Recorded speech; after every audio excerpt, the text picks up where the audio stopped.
अर्को कुरा नि मैले विवाहको विषयमा मैले विवाहको सम्बन्धमा मैले कुरा गर्दै गर्दाखेरि नै विवाह चाहिँ नि मह जस्तो होस् अरे क्या।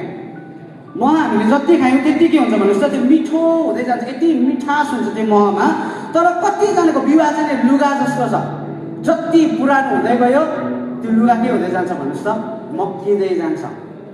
अनि जति मक्किँदै गयो त्यो लुगालाई के गर्नुपर्छ, सिलाउनुपर्छ, टाल्नुपर्छ। अनि जति टाल्दै गयो त्यो लुगामा के हुँदै जान्छ भन्नुहोस् त, सानो सानो सानो सानो सानो सानो होल्सहरू हुँदै जान्छ।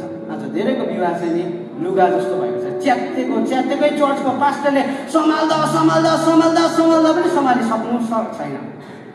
अनि म विश्वास गर्छु आज पास्टर रेमन अनि बहिनी अञ्जलीको विवाहित जीवन यहाँले अघि बढाउँदै गर्दाखेरि यहाँको विवाहित जीवन चाहिँ एउटा मह जस्तै एभ्री डे यहाँको विवाहित जीवनमा अघि बढ्दै जाँदाखेरि म उत्साह गरिराखेको छु। परमेश्वरको वचनले द्वारा म उत्साह गरिरहेको छु। एकले अर्कोमा त्यो मिठास, त्यो ख्रिस्टको त्यो चरित्र, त्यो ख्रिस्टको गुण यहाँले एकअर्कामा भेटाओस् भन्ने मेरो प्रार्थना छ।